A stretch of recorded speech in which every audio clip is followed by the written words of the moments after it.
travel plans. I need to be in New York on Monday, LA on Tuesday, New York on Wednesday, LA on Thursday, New York on Friday. Got it? Got it. Got it. So you want to work here. What really makes you think you deserve a job here? Well, sir, I think on my feet I'm good at figures and have a sharp mind. Excellent. Can you start on Monday? Yes, sir, absolutely, without hesitation. Congratulations. Welcome aboard. Wonderful, wonderful, wonderful. And in conclusion, Jim, Bill, Bob, Carl, Fred, Load, Dork, Adolf, and Ted. Business is business. And as we all know, in order to get something done, you got to do something. In order to do something, we got to get to work. So let's get to work. Thank you for taking the meeting. So in this section of the video, we're going to have a look at a couple of metacognitive errors that can make your life much more difficult when it comes to planning your study and related activities. The first of these metacognitive errors is something called the planning fallacy.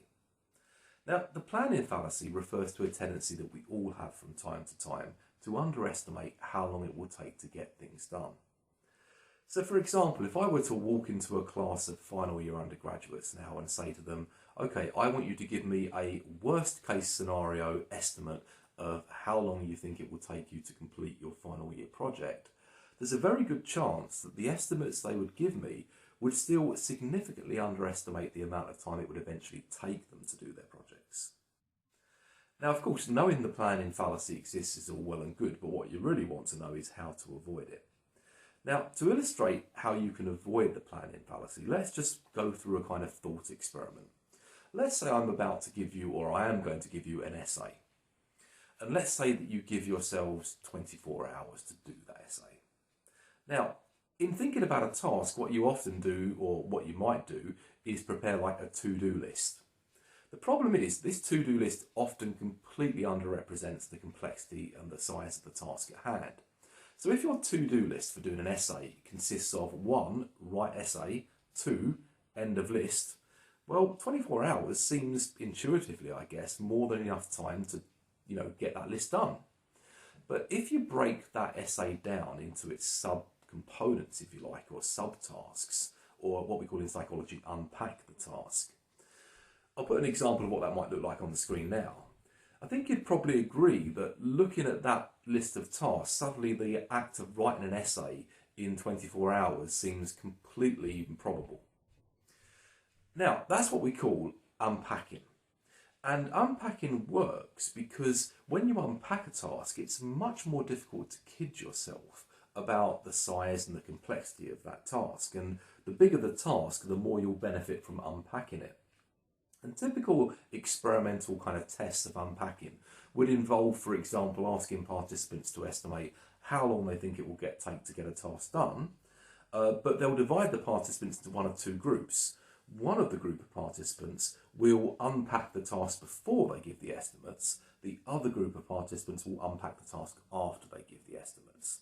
And sure enough, it's the participants who unpack the task before they give the estimates that are much more accurate in predicting how long that task will take them. In the next section of the video, we'll have a look at another metacognitive error that can really interfere with your ability to understand what the expectations of a particular academic task are, and thus meet those expectations effectively.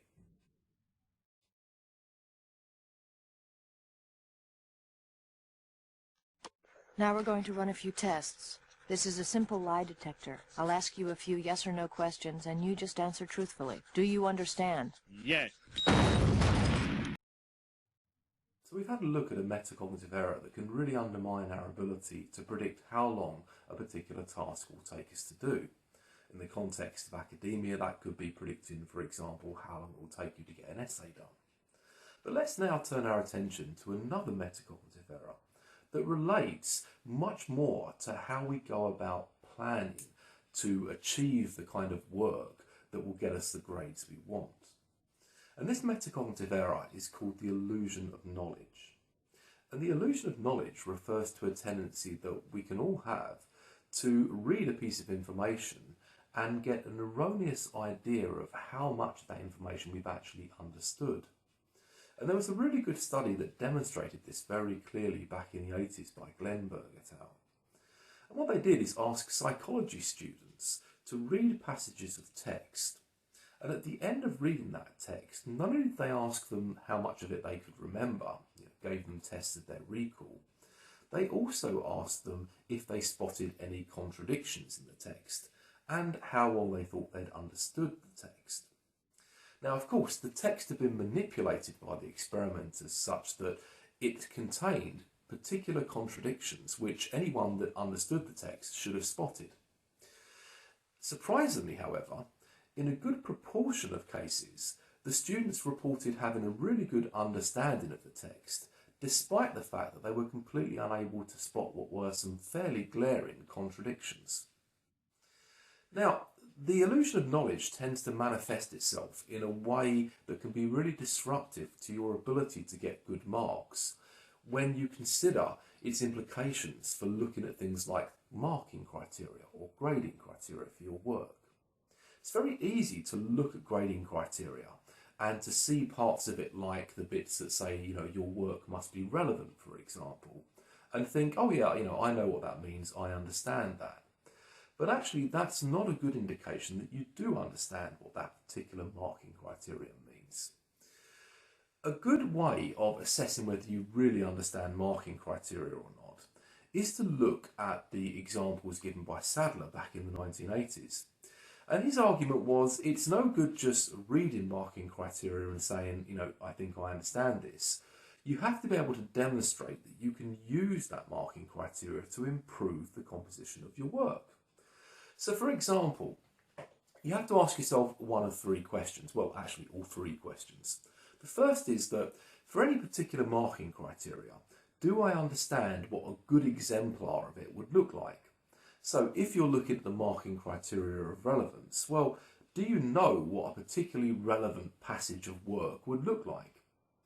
The second thing is, okay, well, if you know what would be a good exemplar of, let's say, the criterion of relevance, could you then use that exemplar to compare it to your own efforts and judge how well you've done?